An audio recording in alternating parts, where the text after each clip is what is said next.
अस्सलामुअलैकुम dear students. हम पढ़ रहे हैं फिज़िक्स का chapter number 11 and the chapter name is electricity in action. पिछले लेक्चर के अंदर हमने ये डिस्कस किया था कि ऐसे बहुत से सोर्सेज हैं जिनसे हम इलेक्ट्रिसिटी को जनरेट कर सकते हैं। उन सोर्सेज में से हमने बैटरी और हाइड्रो इलेक्ट्रिक पावर को इन डिटेल डिस्कस किया था। बच्चों, आज हम थर्ड सोर्स ऑफ इलेक्ट्रिसिटी के बारे में बात करेंगे, दैट इज़ विंड पावर। अब हम ये देखते हैं कि विंड पावर किसे कहा जाता है। The use of wind energy as a source for generating electrical energy is called wind power. जो एनर्जी हवा से हासिल की जाती है उसे विंड पावर या फिर विंड एनर्जी कहा जाता है। बच्चों, हवा की ताकत को इस्तेमाल करके इलेक्ट्रिसिटी को जनरेट किया जा सकता है। जैसा कि आपको पता है कि हवा हमेशा हाई प्रेशर रीजन से लो प्रेशर रीजन की तरफ मूव करती है, और जब भी किसी जगह पर कॉन्टिन्यूसली हवा चल रही होती है तो वहाँ विंड एनर्जी से इलेक्ट्रिकल एनर्जी को जनरेट किया जाता है। हम ये डिस्कस करेंगे कि विंड एनर्जी से इलेक्ट्रिकल एनर्जी को कैसे जनरेट किया जाता है।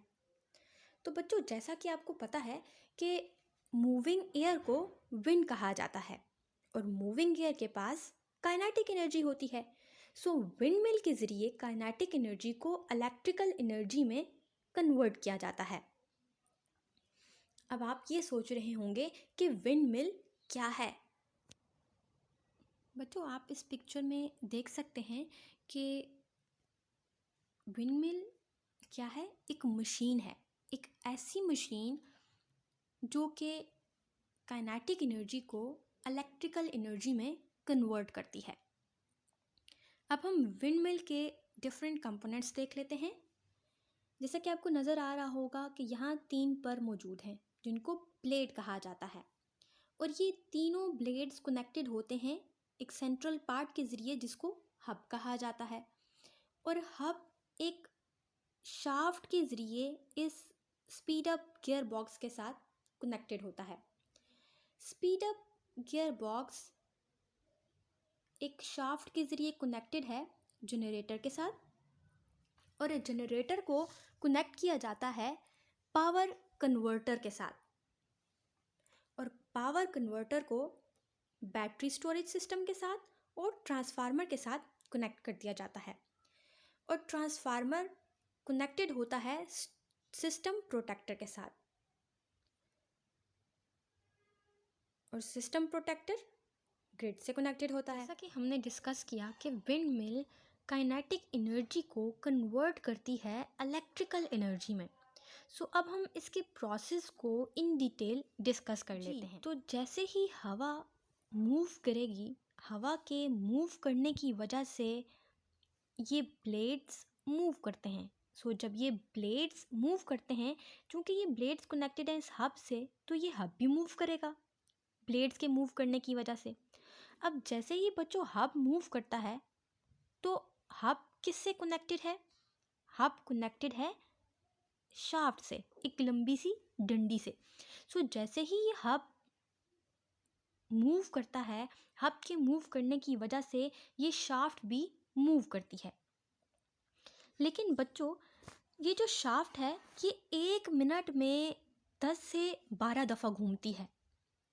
इसकी स्पीड तो बहुत कम है और इतनी स्पीड से तो काम नहीं चलता। सो इसीलिए यहाँ गियर सिस्टम लगाया जाता है जो कि इसकी स्पीड को बढ़ा देता है। इस तरह विंड के पास जो काइनेटिक एनर्जी होती है वो कन्वर्ट हो जाती है मैकेनिकल एनर्जी में। यहाँ गियर के साथ एक और शाफ्ट आपको नज़र आ रही होगी। इस शाफ्ट को हाई स्पीड शाफ्ट कहा जाता है जो कि बहुत ही तेज़ी के साथ घूमती है, और साथ साथ जनरेटर के अंदर जो मैग्नेट्स मौजूद होते हैं उनको भी घुमाती है। तो इस तरह जो मैकेनिकल एनर्जी होती है, जनरेटर उसको कन्वर्ट कर देता है इलेक्ट्रिकल एनर्जी में। इलेक्ट्रिसिटी को जनरेट करने के लिए हम इस मेथड को हर जगह इस्तेमाल नहीं कर सकते। उसकी बहुत सारी रीज़न्स हैं। एक रीज़न ये भी है कि अगर हम इलेक्ट्रिसिटी को इस मेथड से जनरेट करना चाहते हैं तो उसके लिए हमें एक बहुत ही विसी एरिया की ज़रूरत होगी जहां हम विंड फार्म बना सकें। विंड फार्म में 100 या फिर उससे भी ज़्यादा विंड मिल्स लगाई जाती हैं जिनके ज़रिए इलेक्ट्रिसिटी को लार्जर स्केल के ऊपर जनरेट किया जाता है। इसके अलावा अगर हम इलेक्ट्रिसिटी को इस मेथड से जनरेट करना चाह रहे हैं तो उसके लिए ज़रूरी है कि जो हवा चल रही है उसकी स्पीड 20 किलोमीटर पर आवर के करीब करीब हो।